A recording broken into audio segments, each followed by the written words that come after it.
All right, so let me tell you something that's not being talked about enough. Shedeur Sanders isn't just out here fighting for a roster spot with the Cleveland Browns. No, what he's really up against is the weight of an entire NFL culture that still doesn't know how to deal with a type of swagger it can't tame. I've been watching closely, and what he's doing in minicamp, it's not just promising, it's straight up elite. We're talking 41 completions on 51 attempts, 9 touchdowns, 1 interception, and a ridiculous 77% completion rate in the 5 media open sessions. That's not your average rookie stat line. That's the kind of performance that should be turning heads in every NFL front office. And here's what makes that even crazier. This guy was a 5th-round pick. Most analysts couldn't wait to label him as overconfident, too flashy, too cocky. They compared his arm strength to Drew Brees in his last season. But if these stats belonged to some first-rounder from Alabama or Ohio State, we'd be seeing highlight loops on SportsCenter every hour. Writers would be calling him the next franchise savior before he even unpacked his bags. But with Shedeur, it's quiet. Real quiet. Maybe a polite nod about his work ethic. Then we pivot to Dillon Gabriel getting comfortable, or Joe Flacco bringing veteran leadership. And it begs the question, why the double standard? The answer's pretty obvious, to me. His last name is Sanders. His father is that Sanders. Prime time. The man who spent his whole Hall of Fame career sprinting past every line the NFL drew around acceptable behavior. Deion didn't just play football, he changed the culture. He made swagger part of the sport, whether the league liked it or not. And now he's doing it all over again at Colorado, streaming every moment to millions and calling out the entire college coaching establishment. So, please take 2 seconds to hit the subscribe button, like the video, and leave your thoughts in the comments. Thank you for your support. So when his son shows up in Cleveland with that same bulletproof confidence, of course the NFL doesn't know what to do. They don't want to admit it, but it's there. You'll hear compliments about Shedeur's footwork or his classroom habits. But the reps that matter, the first-team snaps, they're still being rationed like family heirlooms. Safe bets are still getting the nod while Shedeur's left with the 2s and 3s. And that leads me to the real question. If Shedeur Sanders had a different name, if he wasn't the son of one of the most polarizing figures in football history, would the Browns already be grooming him as the future of the franchise? The stats say yes. The film screams yes. Even Kevin Stefanski can't stop praising him. But the depth chart? It still whispers, not yet. And the league seems perfectly fine with dragging its feet a little longer. But here's the thing. Reckonings don't disappear. They just gather strength. And every crisp spiral Shedeur throws in Berea is pushing us closer to that reckoning, where talent meets the resistance of old-school bias. Let's break down those numbers for a second. That 77% completion rate, that's not just good, that's absurd. Training camp practices are messy. Install periods, rotating receivers, weird scripts. Rookies usually float around 60% while they're still learning the language. Even veterans miss more than you think. So 77%? That tells me Shedeur is already in control, and the touchdowns? 9 of them, in just 5 practices. These aren't gimmies either. He's throwing lasers in red zone drills, hitting 30-yard strikes, dropping bucket passes over defenders' shoulders. Different looks, different reads, all advanced stuff. Meanwhile, Dillon Gabriel's hanging around the high 50s with 3 picks. Kenny Pickett's been conservative, keeping everything short. And Flacco? He's had some moments, but if the pocket collapses, he's toast. Based purely on production, Shedeur is the best quarterback on the field right now. So why isn't anyone shouting it from the rooftops? Because doing that would force everyone to admit they got the pre-draft narrative wrong. That all that talk about him lacking anticipation or playing in a gimmicky Colorado system was off.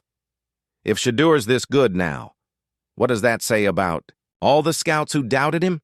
What does that say about the general managers who passed? And let's be honest, some people in the league still aren't ready to admit that Deion Sanders might have been right again. But guess what? Numbers don't care. They're like gravity. They just exist, and they always win. Every time those reporters tweet another stat line from camp, the silence surrounding Shedeur starts to feel less like caution and more like denial. And denial? It's got a shelf life. If this kid keeps stacking up 77% days, it won't matter how deep you try to bury him on the depth chart. Eventually, daylight finds the truth. And when it does, it burns away every excuse the film already torched. Now look, I'm not disrespecting Joe Flacco. He saved a broken Browns team last year, dragged them into the playoffs, gave us all a jolt of hope. Cutting him too soon feels cold, maybe even wrong. The vets love him. He's the steady hand, the old pro, and Pickett? That was a weird trade. Came over from Philly after winning... Oh, wait, just kidding. No Super Bowl there. But the Browns gave up picks for him. And we all know how front offices hate admitting they blew a trade, so they're going to give him every chance to prove he was worth it. Gabriel? He's the scout team's pride and joy. Drafted 2 rounds before Shedeur. Letting him fail too early would mean the whole scouting department has to answer for it. So they're handling him like a fragile investment, patient, careful. And then there's Shedeur, the disruptor, the guy who didn't cost them anything but already threatens to throw off the timeline for everyone. Too many snaps with the ones and suddenly you've got a full-blown PR crisis. Because if he clicks, if he lights up a practice with the starters like he did in OTAs, then someone's getting traded or cut, and you can already hear whispers about Pickett maybe heading to Indy or New Orleans. Flacco's name's been on a few lists too, teams looking for a veteran bridge.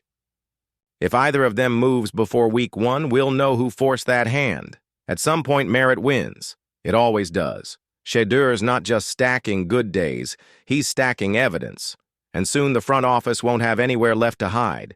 Now, I saw something the other day that really stuck with me. Flacco and Shedeur standing side by side, mentor and rookie. Flacco telling stories, Shedeur listening, nodding, soaking it all in. It was wholesome, sure. The kind of thing coaches love to showcase. But under the surface, there's a philosophical divide. Flacco represents the old NFL. Quiet, professional. Keep your head down, don't rock the boat. His brand is that he doesn't have a brand. He even said it, adults should have fun in private. That was his little jab when Shedeur teased him about dancing on camera. Translation?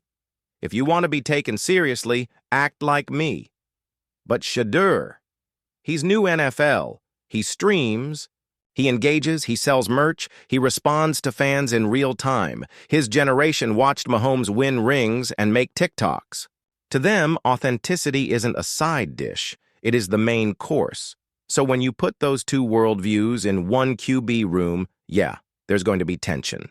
Not shouting matches, just these subtle clashes. Flacco rolls his eyes at a question about social media. Shedeur shrugs, because for him, the camera's always been there. Coaches, many of them closer in age to Flacco, find comfort in that old model. They know exactly what they're getting. With Shedeur, it's the unknown. Even though, let's be honest, the kid's been spotless in the public eye so far. Still, that subconscious bias, that fear of the unfamiliar, it seeps into the grading, into the reps, into the way we talk about who's earned what. But, I'm telling you, he's coming. And no amount of delay tactics can hold back what's already breaking through the surface. This isn't just a camp story. This is a cultural collision. And it's playing out in real time, right on the grass, in Berea. All right, let me just say it. When Joe Flacco makes a risky throw, it gets brushed off as veteran savvy. But the same exact play from Shedeur Sanders? Suddenly, it's rookie overconfidence. When Flacco takes a sack on a pump fake, people say he's just shaking off rust. But when it's Shedeur, he needs to learn pocket awareness. I've been watching this dynamic unfold, and it's becoming more than just football. It's a story about legacy, about mentorship, about passing the torch, or not. You can feel it in the air at Browns camp. Flacco, the seasoned vet, is aware of the shifting ground beneath his cleats. He cracks jokes with Shedeur, sure, but there's A look, like a king watching the rise of a young prince who can command millions with just an emoji. I've heard those film sessions between them are electric. Flacco's walking through blitz pickups from the 2012 playoffs, and Shedeur's countering with modern spread option tweaks from 2024. Sometimes the whole room just breaks into laughter at the generational gap. Flacco will drop a MySpace reference and Shedeur reminds him, "Man, I was 6 when that was a thing." Now here's the part that matters. The Browns are at a fork in the road. They have to figure out, are these two quarterbacks clashing, or is this chemistry? If they get it right, this could be the perfect mentorship story, a veteran passing the playbook to the prodigy. But if they ignore it, and reps start getting handed out based on politics instead of performance, it could fracture everything. I'm talking locker room tension, media scrutiny, and wasted potential. In this league, those transitions, those generational handoffs, they build dynasties. The Browns can either embrace it now or cling to nostalgia until time forces their hand. So please take 2 seconds to hit the subscribe button, like the video, and leave your thoughts in the comments. Thank you for your support. And then came Colin Cowherd, like a bullhorn in a library. Just 2 weeks into minicamp, he dropped a take that shook the entire city of Berea. He said the Browns stumbled into a star they didn't even want, claimed the front office had eyes on Dillon Gabriel and lucked into Shedeur. But now, the kid's outplaying everyone. And Cowherd might be polarizing, but let's not pretend he doesn't have sources.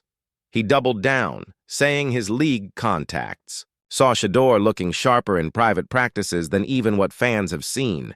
His pre-snap reads, already better than Gabriel's. Gabriel might be steady, but Shedeur brings the wow. And here's the uncomfortable truth coaches won't admit. Media pressure changes things. Yeah, they all say they don't listen to the podcasts or the hot takes, but let's be real.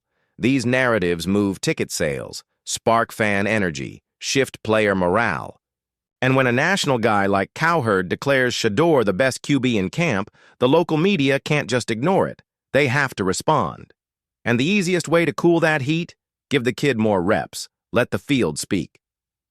That brings me to the bigger picture. Because this isn't just about one quarterback camp battle. It's about how the NFL handles players like Shedeur. Let's go back a few decades. Deion Sanders didn't just play in the NFL, he exploded into pop culture. Gold chains at team lunch, baseball on Saturday, football on Sunday, dancing on the Cowboy Star. And ratings followed him. But while the owners loved the money, the suits hated the independence. Deion answered to no one. Now fast forward to 2025. Here comes Prime 2.0, his son. Same swagger, but now with media polish, brand fluency, and NIL instincts that leave old-school endorsements in the dust. Some NFL execs see dollar signs. Others see disruption. Because if Shedeur succeeds, he changes the rules. Suddenly, rookies might want content deals in their contracts, personal videographers at the facility, freedom to post locker room selfies. And that kind of autonomy? That terrifies the old guard.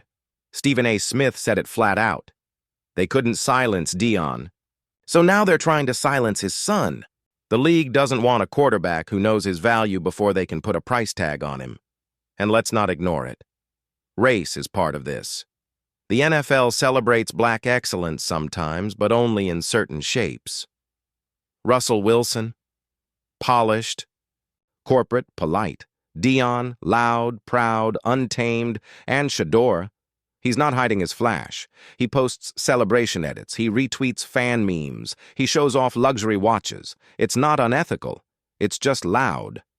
And in boardrooms built on quiet power, that still shakes the walls. Then there's the pedigree factor. Some scouts don't like that he's Deion's kid. They assume nepotism. They ignore the hours Shedeur spent grinding, the late-night film sessions he streamed, the NFL-caliber workouts at Colorado. They call him Deion's son, not the 23-year-old baller who thrives under pressure. And until recently, those same critics had an out. He dominated at an HBCU. Let's see him. Do it in the Power Five. Then he did that. Okay, but can he do it in the NFL? Well, minicamp's here and the kid is still shredding. So now what? Either they pivot and acknowledge it, or they double down on the doubts and hope preseason exposes him. But that's a gamble, because every highlight throw Shedeur drops this August is going viral.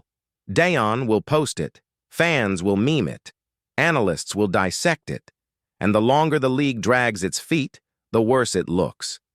Not like evaluation, like fear. If Shedeur claims QB2 or even QB1 by September, the NFL landscape changes. Suddenly, teams have to factor in charisma, branding, and audience when drafting quarterbacks.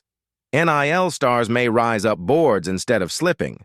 Marketing teams will beg for rookies with built-in followers. But if the Browns bury him, it'll be seen as fear.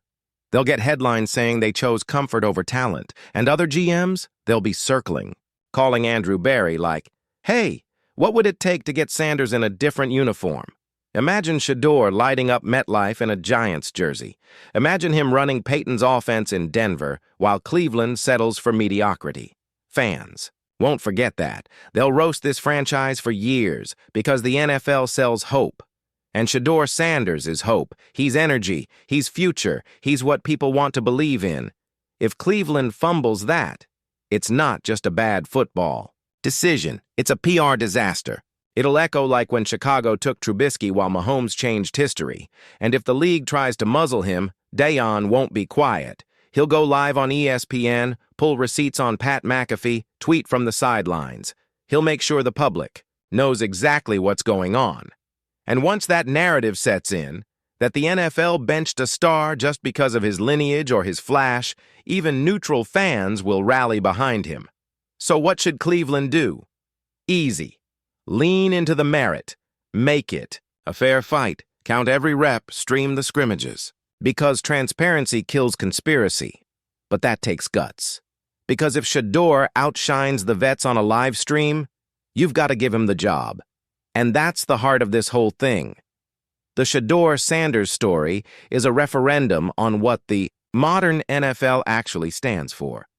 Are we rewarding performance or protecting pride?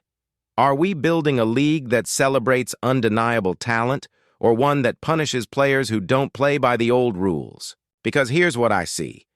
Shedeur's not earning buzz because of his name. He's earning it because of the throws, the reads, the presence. He's out there every single day showing he belongs. And the Browns, they have a choice. They can stick with the safe narrative or they can follow what's actually happening on that field. If they bury him, they lose more than a player. They lose trust from the fans, from the locker room, from the future. Because talent like this doesn't wait its turn, it takes it. Shedeur Sanders isn't just the most electric quarterback in camp. He might be the most important rookie story in the NFL this offseason. He's changing the game already.